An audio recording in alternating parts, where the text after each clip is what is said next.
தேவனால் நம் எதிரியை அடித்தால் நம் கரத்தை பிடித்து தன் ஜீவனை கொடு. நாம் அனுபவிக்க வேண்டிய மிகப்பெரிய ஒரு பெரிய கிஃப்ட் இல்லை, ஒரு ஈவு, தன் ஜீவன். அந்த ஜீவனுக்கு நீங்கள் அந்நியர்களாக வாழ்ந்து விடக்கூடாது. அந்த ஜீவனுக்கு கவனிங்கள், அந்த ஜீவனுக்கு நீங்கள் சொந்தக்காரராக வாழ வேண்டும்.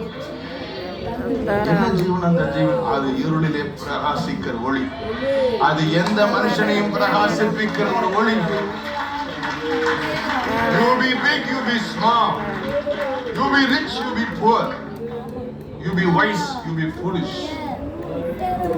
You be experienced, you be inexperienced. உங்களுக்கு அறிவு இருக்கு இல்ல, பணம் இருக்கு இல்ல, பக்கம் இருக்கோ இல்லையோ, இது எந்த மனுஷனையும் பிரகாசிப்பிக்கிற ஒரு ஒளி, மெய்யான ஒளி.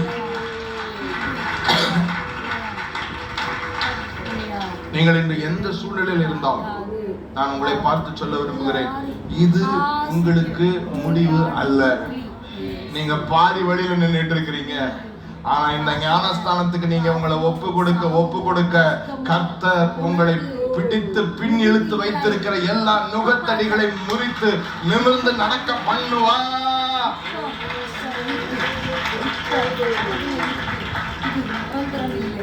சரி, எனக்கு எப்படியாவது கடன் வாங்காம இருந்தாலே போதும், நிறைய வேண்டாம், எனக்கு என்ன இருந்தா போதும். அது உங்க நப்பித்தனமான ஆசை. ஆனா என்ன ஆண்டவருடைய ஆசை என்ன தெரியுமா? நீங்க அநேக ஜாதிகளுக்கு கொடுக்கிறவனாயிருக்கு.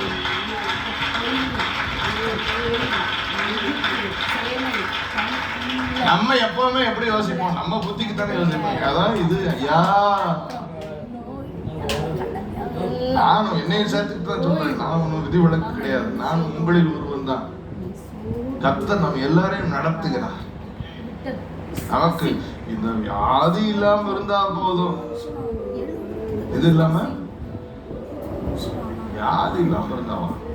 நீ அநேகரை சுகமாக்குகிற என்னுடைய ஜீவனை சுமக்கும் பாத்திரமா.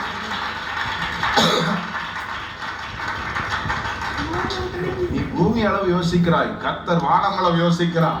அதனால சொல்றார், உன் நினைவு என் நினைவு அல்ல, உன் வழி என் வழி அல்ல. பூமிக்கு வானம் எவ்வளவு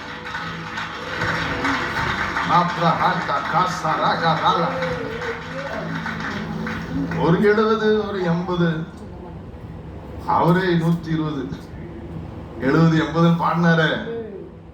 அவரு இஷ்டத்துக்கு எழுதி வச்சுட்டு அவர் பாட்டுக்கு அவர் 120 போயிட்டாரு. மோசஸ் அவர் என்ன எழுதினாரு? 70 வயது. ஆனால் பலத்தின் மிகுதியினால் 80 வயது. 120 வயதில் மோசேவுக்கு கண் பார்வை மங்கவில்லை. Man, how could you write this? என்றால் ஒரு நாள் மோசையை பார்த்த கேட்டான், நீ என்ன எழுதி வச்சிருக்கிறீங்க? இதை பிடிச்சிட்டு எல்லாரும் வாக்கு தத்த மாதிரி இத 70 வயது பலத்தின் மீதினால். நோ, நீடித்த ஆயுசு நாட்களால் அவர் உங்களை திருப்தியாக்குவார்.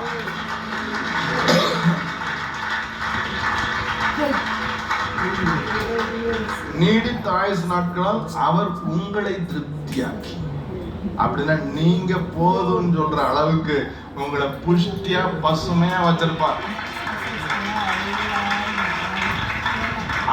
அதுதான் தேவனுடைய ஜீவன். சாவுக்கு எதுவான உங்கள் சரீரத்தை உயிர்ப்பிக்கிற ஒரு ஜீவன். You will go to the pit, he will bring you back. You will go to the edge, he will rise you again. ஆமென் சொல்லுங்களேன். ஆமென். சங்கீதக்காரன் பாடுகிறான், பாதாளத்துக்கு இறங்கினேன், ஆனா மீண்டும் என்னை உயிர்ப்பித்து மீண்டும் என்னை உன்னதங்களுக்கு ஏற பண்ணி என் மேன்மையை பெருக பண்ணி மறுபடியும் என்னை தேற்றுவீர்.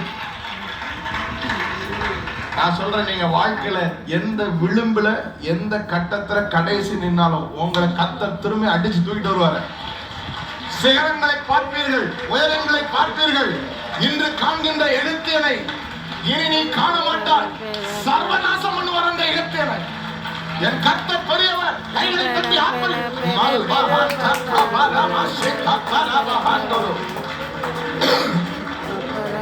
ஆமென். Don't limit yourself. எவ்வளவுதான் லிமிட் நீங்க பண்ணாதீங்க. ஏன்னா இனி நீங்க இல்ல, உங்களுக்குள் இருக்கிறவர் பெரியவர். நான் அவரோடு கூட மரித்தேன், ஆயினும் பிழைத்திருக்கிறேன். இனி நான் அல்ல,